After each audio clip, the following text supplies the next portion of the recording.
Hi, everyone. Thank you so much for joining us today for Toast to Team Wins. My name is Kaylee Hansen, and I am the Marketing Campaigns Manager here at GoCo. And I am surrounded by so many incredible minds today that you will meet here in just a few minutes. To get the chat rolling, to get things started, let's all put what our go-to morning drink order is in the chat. I love a blonde latte with some cinnamon, some vanillas, maybe some brown sugar. So when you get a second, get situated, please feel free to put that in the chat. Ashley, what about you? What's your go-to morning drink order?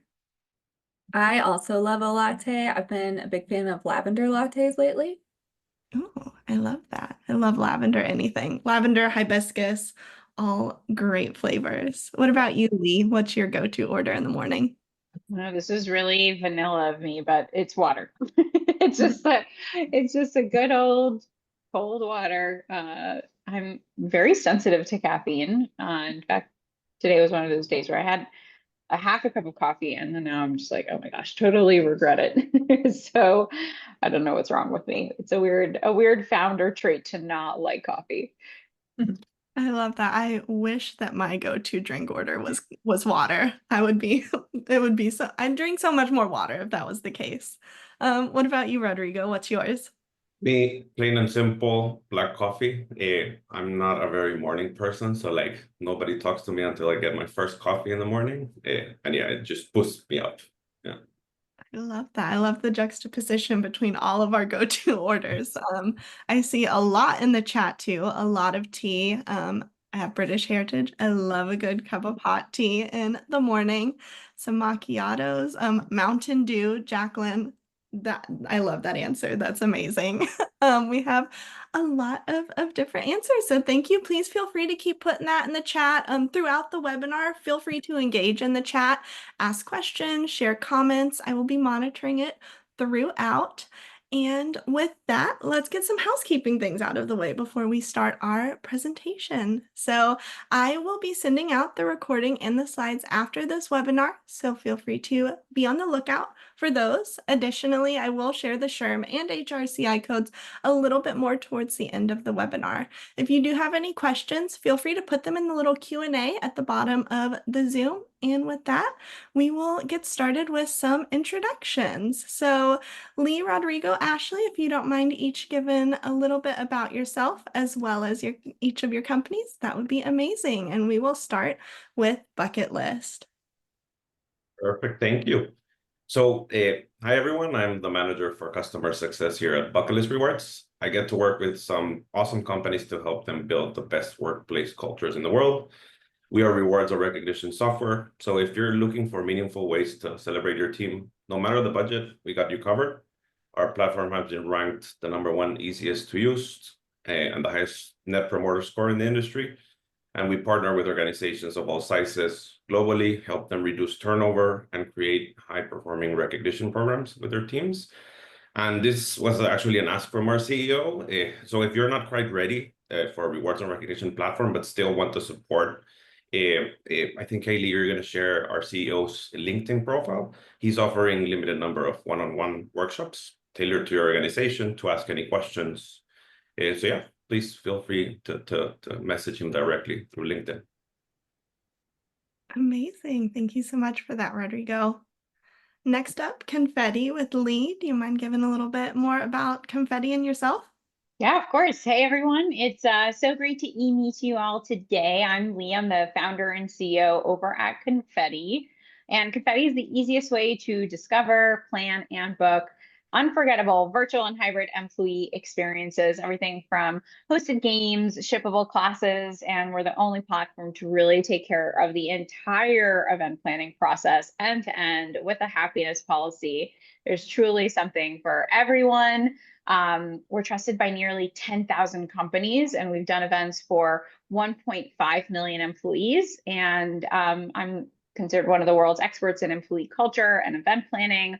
I love to get connected with the broader HR community, so please connect with me on LinkedIn and just stay in touch with me. I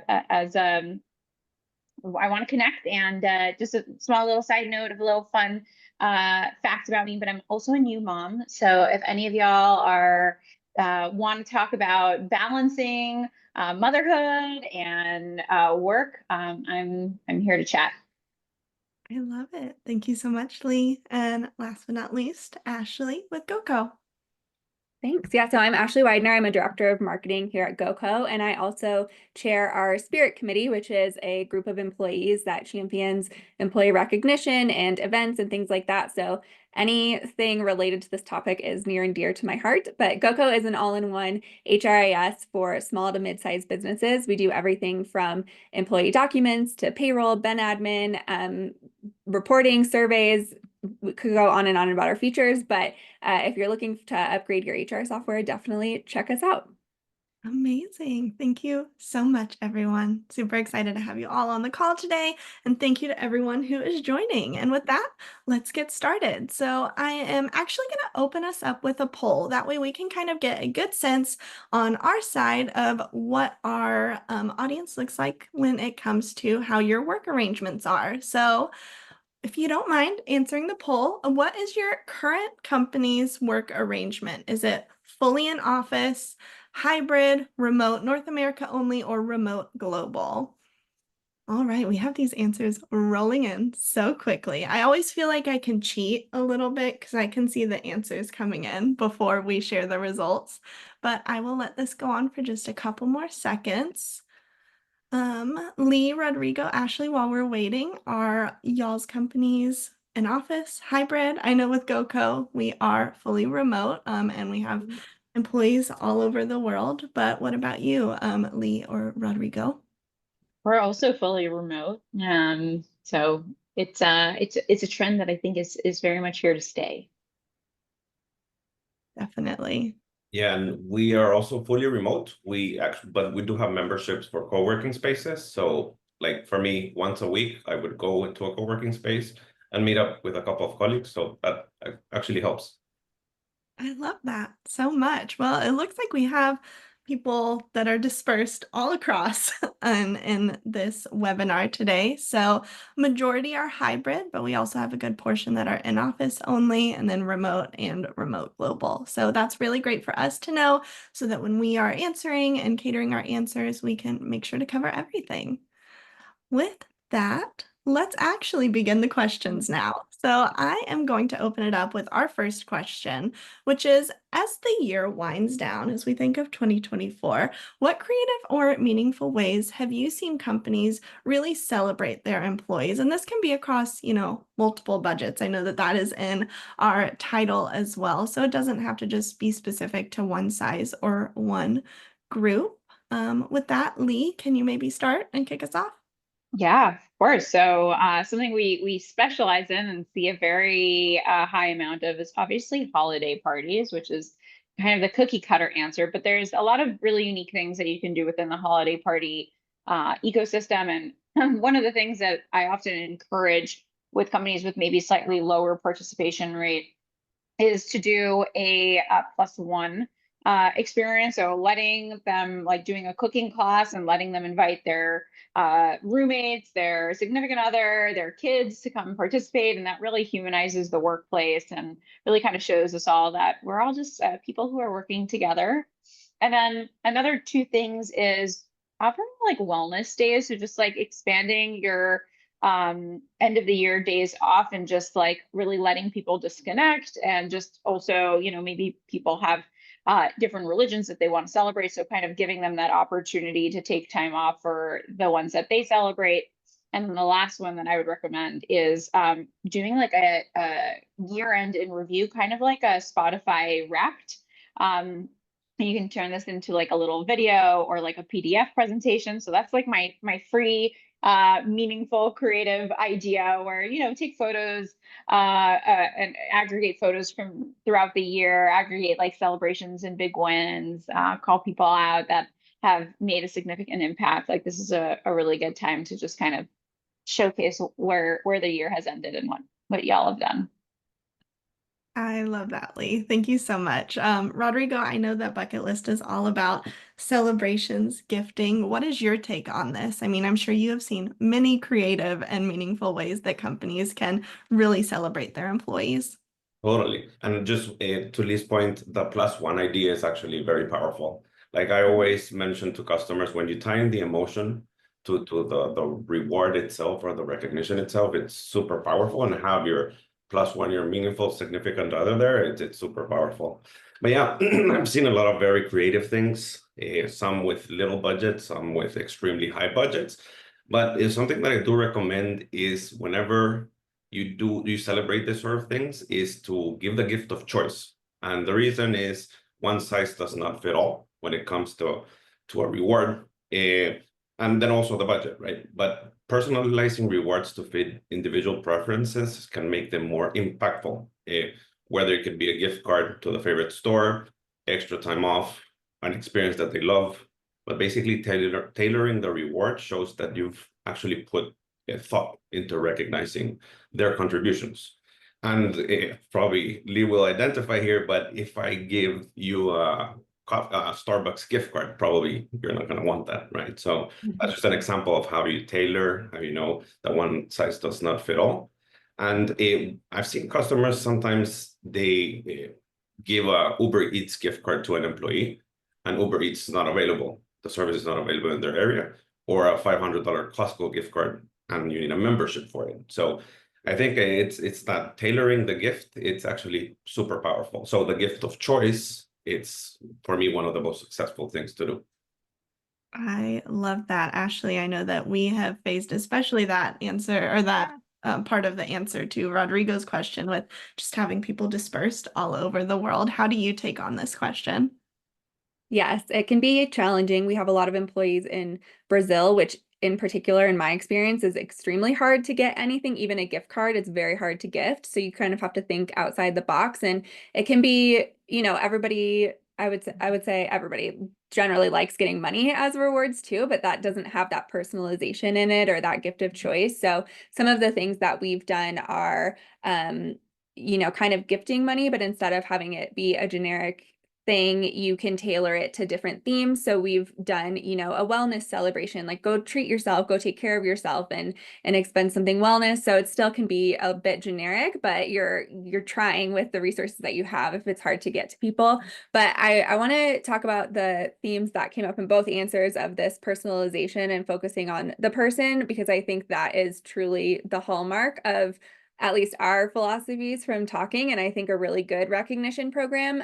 Something you said too, Lee, with the Spotify Wrapped this year, surprise if any of our team members are on here, but me and Kaylee and our Spirit Committee have been planning to do a yearbook. So we did that a few years ago, and when we were smaller, it was easy to even do superlatives, like the one that comes to mind is best dressed, but I wouldn't recommend that in an HR situation unless you really do have like a fashionista. But we played on inside jokes within our company, like most Slack reacts or funniest Slack reacts or something like that. If you have a small team, it's harder for us now that we're almost 200 people, but we're planning on doing a similar end of year wrap. And another thing we've done that can work with a variety of different budgets is kind of based off of Oprah's favorite things, if you're familiar with that. So giving employees the gift of choice, but we had some leaders from the company choose their favorite item of the year within a certain budget range, and then employees could choose between that. So I think for ours last time, the CEO had his favorite board game, and our VP of marketing had a weighted blanket she really loved from the year. And so you had that personalized element, but you can adapt it to a variety of budgets. I love all of these. I am also on the Spirit Committee with Ashley, so I'm also taking notes down as that we're saying. I see in the chat that we have some people who also, their company closes down the last week of the year. A lot of people saying yes, very dispersed organizations. So these ideas are very inclusive when it comes to just all the different types of organizations we have. So I love this. Please keep the chats going, answering the questions as well. We love to hear it. Next question. We talked so much about personalization, but how can leaders especially ensure like recognition feels meaningful? It's more than just a quote unquote corporate gesture, I guess you can say. What are your thoughts on that? Rodrigo, can I start with you? Yeah, of course. So The key, I believe, to a successful rewards and recognition program lies in the ability to resonate with the employees. If that's not happening, then I probably say it's not being successful. But this is not just a one-person job to do this. It's not a one department job to do this. HR is not responsible for this. It's everyone, yeah, to make sure this is happening. Every employee is responsible for contributing to making things a reality with a rewards and recognition program. And rewards are only meaningful if the recognition behind them are truly thoughtful. And however, thoughtful doesn't mean it has to be long or complex, a long message or very complex explanation for the recognition. It just means that you're including one key element in the recognition, and that is emotion. A generic praise or a reward can feel very transactional. But when the recognition is heartfelt, personalized, tied to a real accomplishment, the reward will become a lasting reminder of being seen and appreciated. And Ashley mentioned like giving out cash, for example. It's extremely useful to have cash. You can do whatever you want with it, right? But if you tie that cash with a message, a very personalized message to why you're giving that, that's when you tie in the emotion component, and it becomes very powerful. I love that. Emotion is huge. Ashley, do you have any thoughts? Yeah, I like what you said, that it's not just up to one person, it's a team effort. And some things that I've seen successful at GoCo is if you are, especially if you're in a manager role, you can leverage other people to help recognize your team. So sometimes the CEO will send people a message giving them praise for something or recognizing their efforts. And it's really exciting to get a message from the CEO and you really feel like a person. And sometimes he'll do that genuinely. It's still genuine, but I'll give a nudge as a manager and say like, hey, I know this would be really meaningful for this team member. And so I think it really is a team sport. And we like to call it a culture of recognition at GoCo. We are very proud about that. And we encourage all of our employees to give recognition and make sure it's personal. The other thing that we do is we ask people how they like to receive recognition, because some people really like public displays of recognition. They want that announcement on the company meeting. They want their metrics up there. And some people are like, that is my worst nightmare. Do not mention my name. So we actually do it in onboarding now, and a little plug for our software, but you could operationalize this in a bunch of different ways, but we use our own software, of course. So in GoCo, we have custom fields, and as people are onboarding, we say, what is your recognition style? We give some examples. Do you like the public? Do you like the private? Do you like written? Do you like verbal? And then managers and teams can adapt to that. We also ask questions like, what's your favorite snack? And when I got recognition early on, back when we were in person, I was greeted with a box of every type of salt and vinegar chip because I had put that was my favorite snack. So those things can be small in, like a list of what makes it happen in the to-do list, but it's a huge impact. I love this idea of, recognition. And actually, that makes me want to move on to our next question. And Lee, I'm going to start with you on this one is how can leaders effectively recognize those quiet achievers who might not seek the spotlight, but really constantly contribute and add so much value to the team? Yeah. I think touching on what Ashley alluded to is having that personalized message in a one-on-one or in Slack, whatever kind of fits and works best, but having that come either from the CEO and having this element where the managers need to advocate for the team's best performers and make sure that that's getting in front of senior management is a really key element to I think that question. I love that. Ashley, I saw someone put in the chat that they use Hey Taco. We also use Hey Taco here at GoCo. It's a Slack integration. And pretty much if someone does something that you want to recognize, you can at their name and then put some tacos, and it builds up tacos. So then you can trade them for prizes. We have a lot of GoCo swag on there, some gift cards. And so that's also just a way to recognize as well. Ashley, is there anything else that you wanted to say about like those quiet achievers or Hey Taco in general? Yeah, Hey Taco ties in really well to this. conversation actually, because we noticed that we were seeing a trend of the top taco earners and the top taco givers. So it gives you reports, and we noticed that there was a whole segment of our employees who were not on the leaderboards ever, even though they were getting recognition in other ways. We heard that there were high achievers. It wasn't, some other issue there. And so we have planted sneaky ambassadors, kind of our culture ambassadors around the company to help encourage those channels. We also enabled the ability to give recognition in private channels. So for those quiet achievers, they may not want the whole company recognition, but having one in just their team chat is a lot more comfy for them. We also, since we are remote, have our all team meetings every Friday on Zoom. And so we started using the hand raise feature. Mine might be set to automatic if you raise your hand, but it will pop up a little hand emoji, and then whoever is hosting can call on people. At our all team meetings, we open up the first 5 to 10 minutes for the whole company to give recognition to anybody that they want to for that week. And we noticed, again, it was the same people who were comfy butting into the meeting to speak up. And so once we implemented this hand raise process, the people who were quiet felt a lot more comfortable. And the other thing I'll say about this is that usually the managers will know who the high achievers are, but you also have your employees who know who these sneaky high achievers are. So we do have end of year awards where some come from the managers, some are based on pure numbers results. And then we also have a category where our whole company can vote for people, and we tie it back to our values. So like one of our values is evolve. So who showed evolution over the year? Sometimes it's surprising who comes out of that in a great way, because you have your employees who can speak up for those more quiet achievers. I love all of that. Rodrigo, do you have anything else that you want to add to this conversation about the quiet achievers or just recognition as a whole? Yeah. I think we covered a lot here, but it's get to know your employees through one-on-ones, conversations, weekly check-ins. Show that you value their input by personalizing the recognition based on what they really feel appreciated, and understanding them on a personal level, learning more about their interests, like we've been discussing, their motivations. This helps create more authentic and impactful recognition experiences. And we actually, our marketing team and Becca, for example, they created this or that. I think it was a TikTok trend or a marketing trend, this or that post, and it was tied into recognition. And it would be things like, do you prefer private versus public? Do you prefer peer versus manager recognition? Immediate recognition or annual award?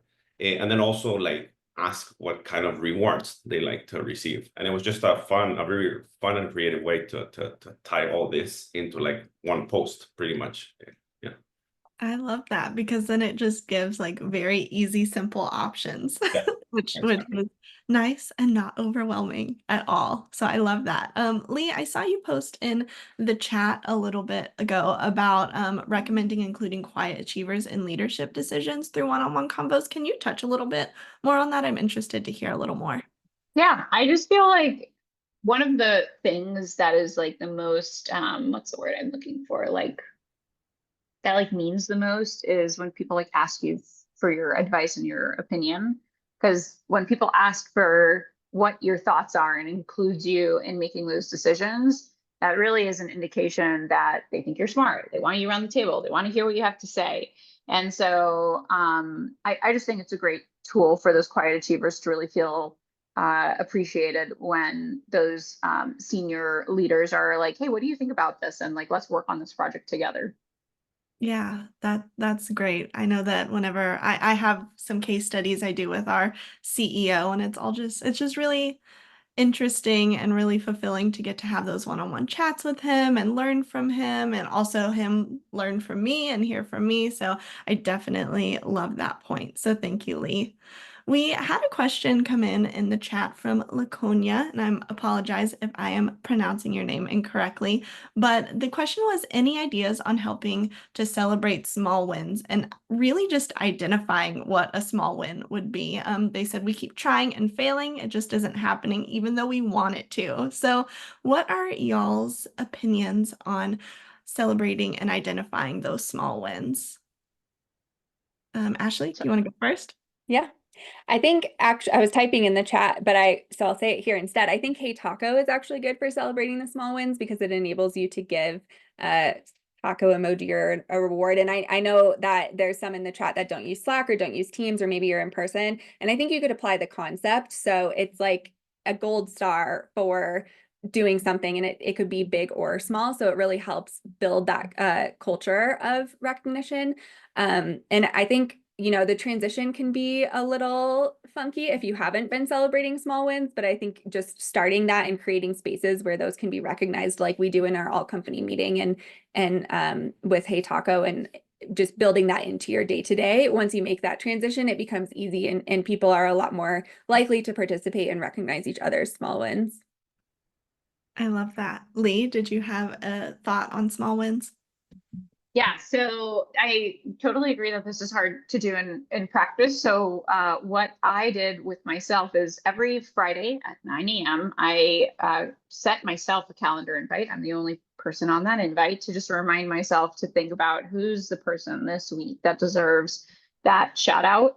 And it just kind of helps me slow down and like pay attention to the small wins along the way. And there's always something within the span of a week that you're like, you know what, like I'm grateful for this. Like I'm grateful for the person who wrote this blog post that I didn't have to edit, or I'm grateful for you know, the person who asked me like, how are you doing? How are you feeling? Like as a new mother, and just kind of slowed down for a second and checked in with me. So like there's lots of things that you can pinpoint. Doesn't always even have to be professional. It could be something, you know, like more personal, like someone who made you feel comfortable. Amazing. What about you, Rodrigo? Do you have any suggestions or thoughts? Yeah, I actually have a very technical response, but Lee, I also use the calendar a lot to remind me to give out those recognitions. It's very useful. If in our software, we actually have the ability to separate normal recognition, like peer-to-peer recognition, even just shout outs, those small wins. And that's available for pretty much any employee. But then also we have awards, which are, I don't want to say bigger in the value, but more, yeah, greater, right? Like Employee of the Month, for example, Outstanding Contributor of the Quarter, those sort of things. So when you differentiate those two, I think it's easier to transition those small wins into your rewards and recognition program. That's amazing. I love all of this. This is so good. I want to touch on a little bit a question that we have not prepared for, but I've seen it pop up all throughout the chat during this, and it's about birthdays and anniversaries. We've had people say they send gift cards of choice to celebrate, sending out emails to individuals from the senior leadership. What are your thoughts when it comes to birthdays and anniversaries? Because I know this webinar is about, you know, end of the year celebrations, but celebrations and recognition should go on all year long. So what do y'all put in place or think about when it comes to celebrating those birthdays and anniversaries? Lee, do you want to start? Yeah, we have pretty strong opinions about this at Confetti, actually. We celebrate both, but we celebrate the anniversary a lot more than we celebrate the birthday. So we give very generous anniversary budgets. And to us, the idea is like your birthday is like a random date within the year. It doesn't have like a company impact. So it's like, you know, something nice. You know, some people take their birthdays really seriously. So you want to just check that box. You want to make sure that you're, we have like our HR is responsible for announcing whose birthday it is in the general Slack channel, and then people chime in. And then for the company anniversaries, the HR leader sends each relevant manager within the organization a note about 7 days before the company anniversary to let them know, hey, you know, Bob's anniversary is coming up. Just make sure to write something, and we all like make sure that we're participating in writing it and publishing it on the general channel. But we have relatively nominal, you know, budgets for birthday, but very aggressive budgets that are related to loyalty and, you know, company like that like a company retention metric that we're proud of. So that's our perspective. That's amazing. I love that. Yeah, because sometimes, I mean, we get busy, and especially leadership gets busy in their days. So I love the idea of those 7-day reminders, just like, hey, this is coming up. So great point, Lee. Ashley, what about you? Yeah, similar at GoCo, we celebrate their GoCo-versary a lot more than birthdays, but for both, we do have an integration with, again, our product that pushes it to Slack.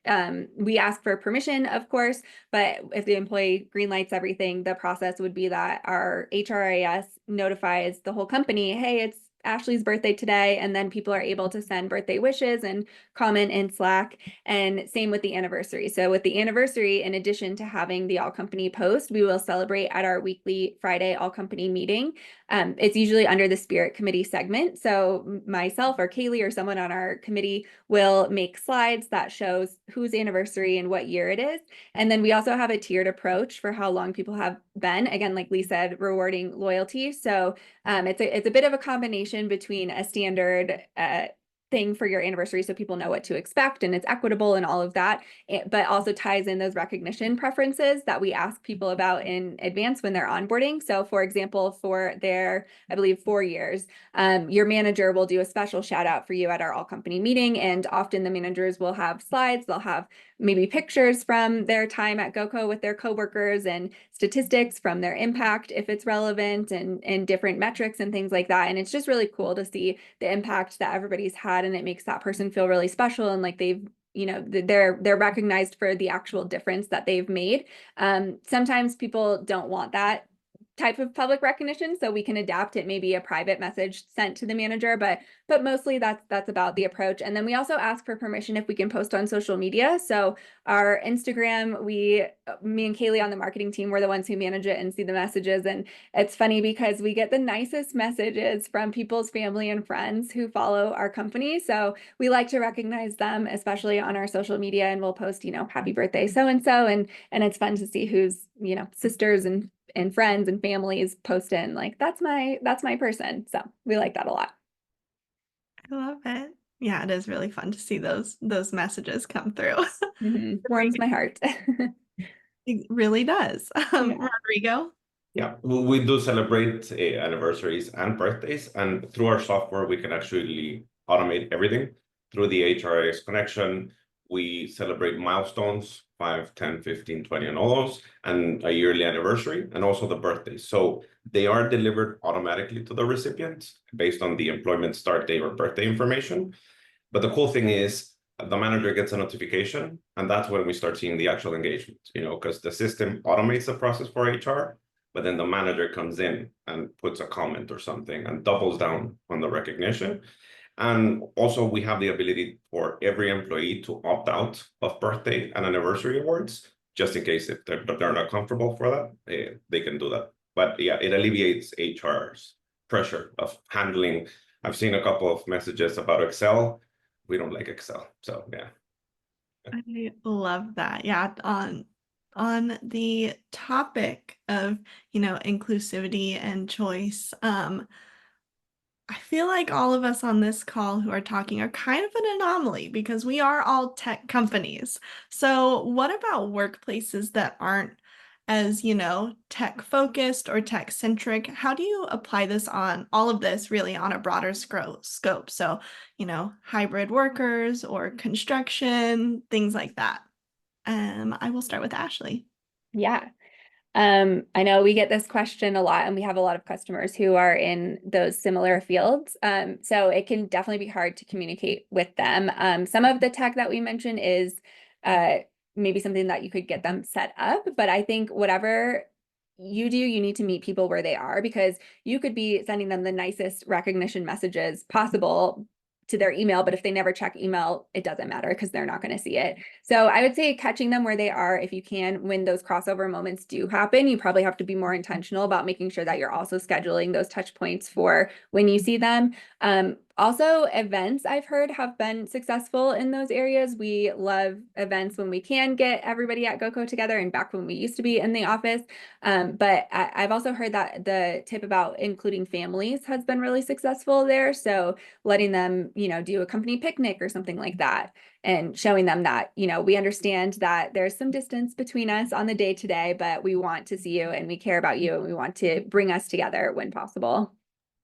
I love that. Rodrigo, I know that your bucket list covers all different, you know, gifting and experiences. What would you say to this question when we think about dispersed places of employment.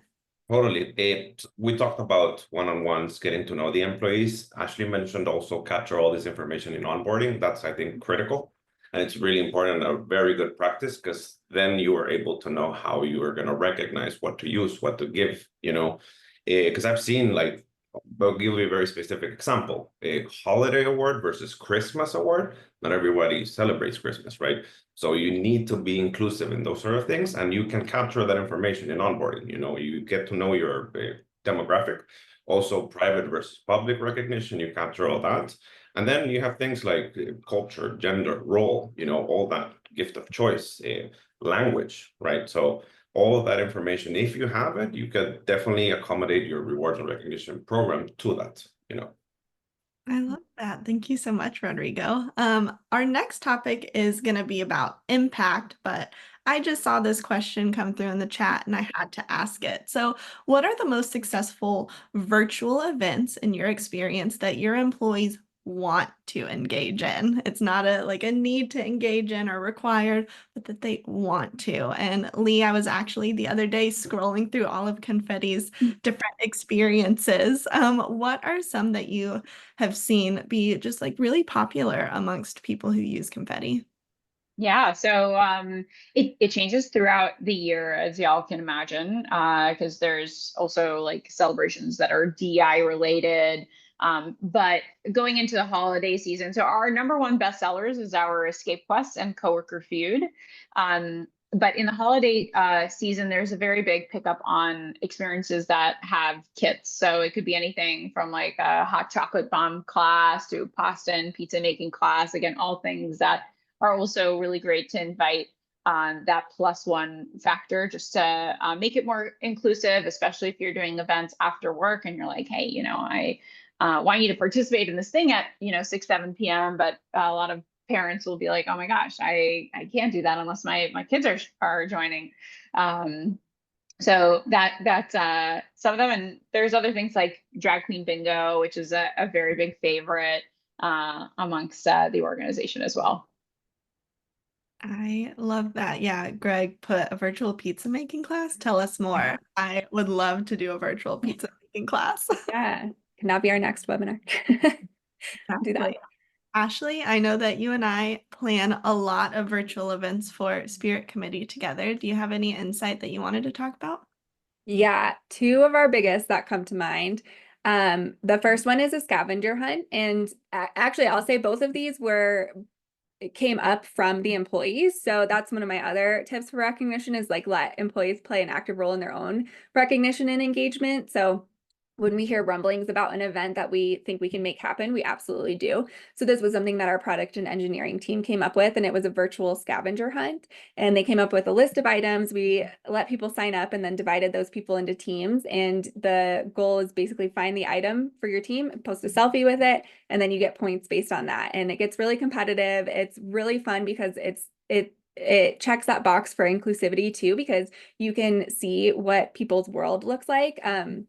On this last one, we had someone who lives in, now I'm gonna blank on it, but just like the sites that they were showing, like some ruins from Olympics that were just decades ago, just blew our mind. We were like, this is outside your window. This is what you're looking at when you're talking to us every day. It was just really cool to see a window into people's culture. And then it's very easy to operationalize too. We actually used ChatGPT to come up with the items this year, and then again divided people into teams and ran the scavenger hunt through Slack.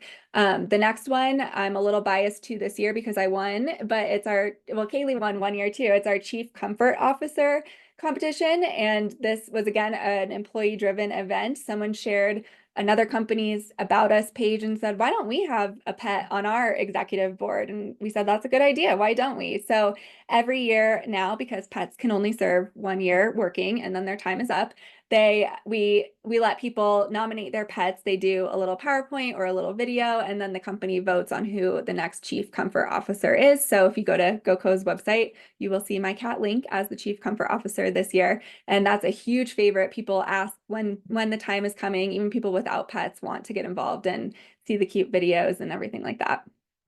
I love the chief comfort officer. When my dog Gus was it, I had family members texting me like, "Oh my goodness." So it's just a Yeah. really fun way and people love pets. So Mhm. it's great. Rodrigo, any thoughts on virtual events people want to participate in? Yes, this is actually going to be a little bit of advertising for you, Lee, but we do use Confetti and we love it. We've done the virtual escape room, I think it was, the Christmas family feud, sort of, yeah, Halloween feud also. So yeah, that's super successful whenever you get everybody to do something in kind of like a game show kind of theme. It's super successful. And also another thing that I've noticed is when you have bigger events with more people, when you have breakout rooms, those are very popular because it's easier to talk in smaller spaces than 100 people in a room. So yeah, that's very successful, the breakout rooms. I love that. Another one that came to mind as we were talking are PowerPoint parties. I don't know if anyone's ever heard of PowerPoint parties, but we put them together in Spirit Committee and just asked people to do PowerPoints on things they were passionate about. So we had someone from our engineering team who is a little quieter, but he loves birds. And so he did I think 20-slide PowerPoint ranking birds, talking about birds, and we all just sat in a big Zoom meeting and just laughed and had fun. And we had someone do one over Beyonce, another one over animals that don't look like they should be real. So it's just fun. And like Ashley said, it's just getting a peek into their lives and what they're interested in. So I love these, and I hope that that answered your question. Let's go on to impact. I know we've talked a lot about, practical things and fun things we can do, but what are some positive outcomes that you've observed when companies invest in meaningful celebrations? And can you share some examples maybe of where this approach directly influenced company culture, addressed challenges, etc.? Rodrigo, can I start with you? Yep, of course. So ROI, super important, right? But I'll give you an example is the cost of replacing an employee average would range from half or up to 2 times of the annual salary of the employee. So just there. And that versus a $100 gift card, $150 gift card, that's when you start to see that ROI come in place. And some of the most meaningful things don't cost anything. They're very you don't need a lot of budget for that. And things like celebrate personal milestones, for example, acknowledge individual achievements or milestones such as a work anniversary, personal accomplishments, project completions, to make the recognition feel personal and special, not just work. I'll give you an example. One of my coworkers recently got married. We gave out an award for that marriage, a new baby award. Somebody bought a new house. Right now, with this economy, it's impossible to buy a new house. So it's actually an achievement, you know. So those are just things that are thoughtful actions that are super powerful and sometimes do not cost money at all, right? And the professional development part, we've in our CS team, we've actually implemented this thing called quarterly projects.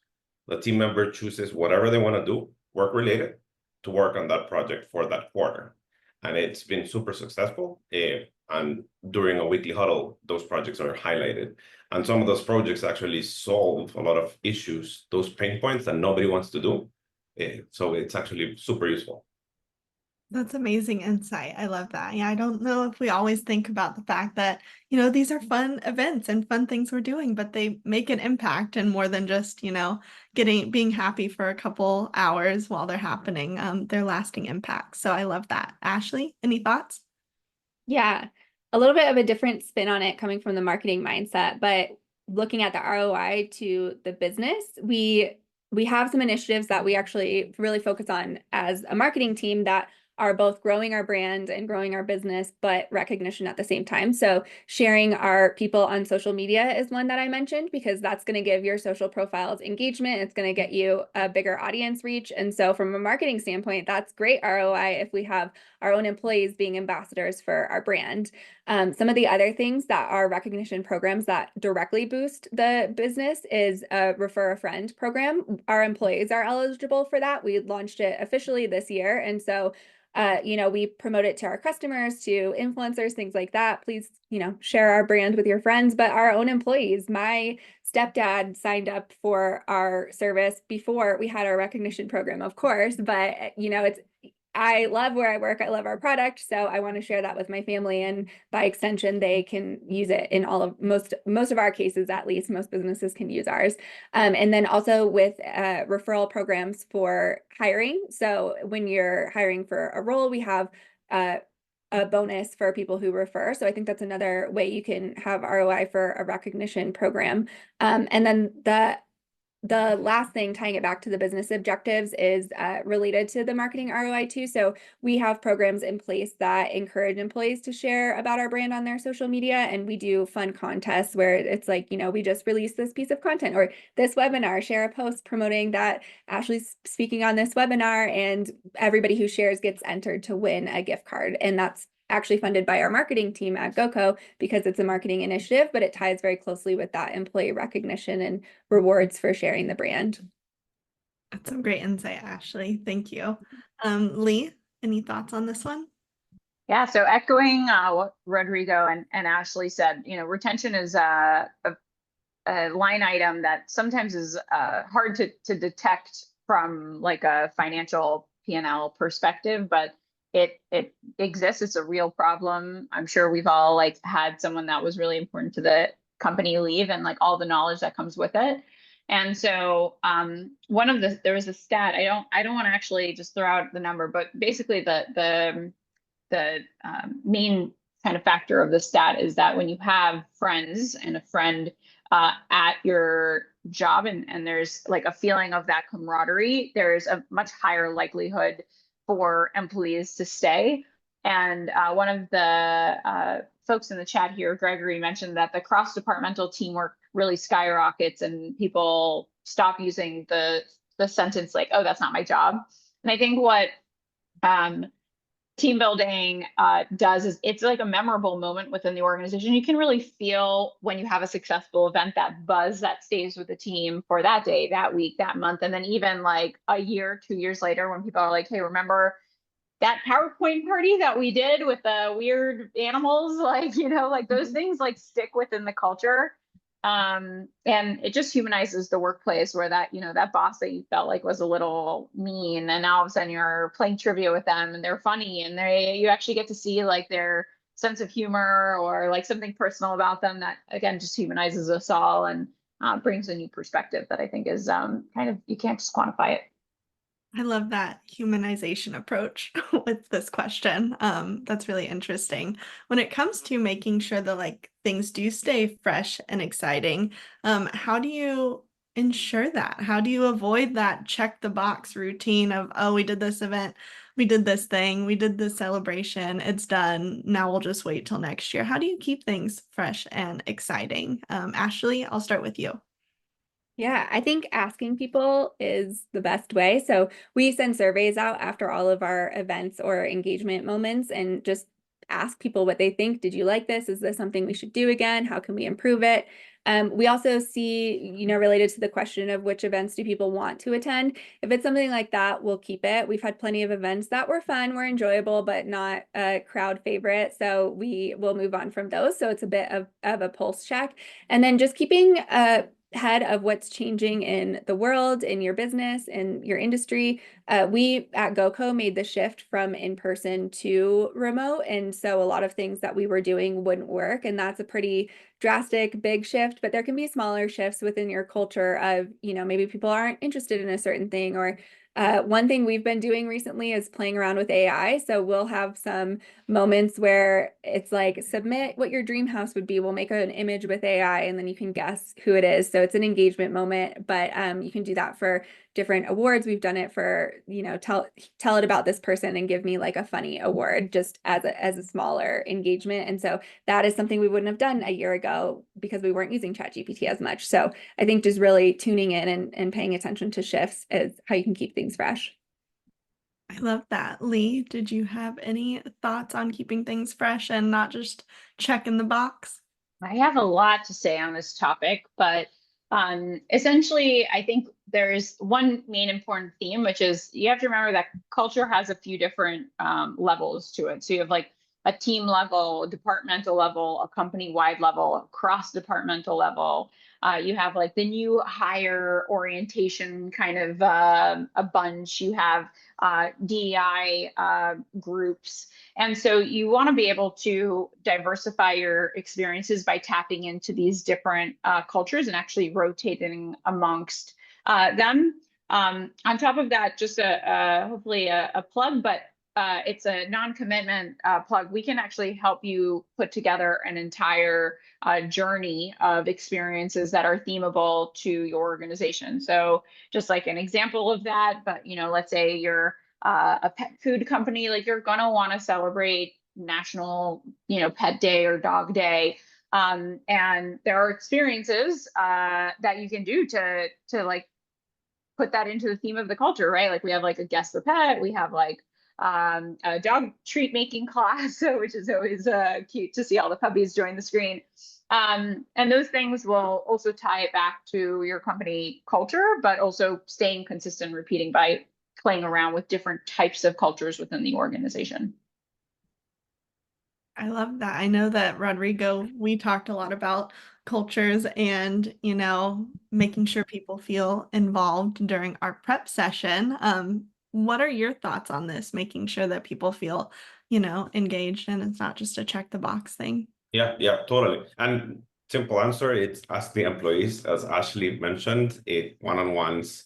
We've seen companies create recognition committees where they actually, what the committee's job is to get to know what the employees want and ask things like, is there anything specific that they would like to be celebrated for, or that they would like to be seen celebrated? What is important to be celebrated? What do they like? What do they dislike? And what do they really want for a rewards and recognition program? And then another key, and this is marketing, but it's celebrations. They need to be tied to your brand and your identity. I'll give you a very specific example. I actually had to put it in a note here. We have a customer, it's a construction company. One of the awards that they created was called "You Are the Duct Tape That Hold Us Together."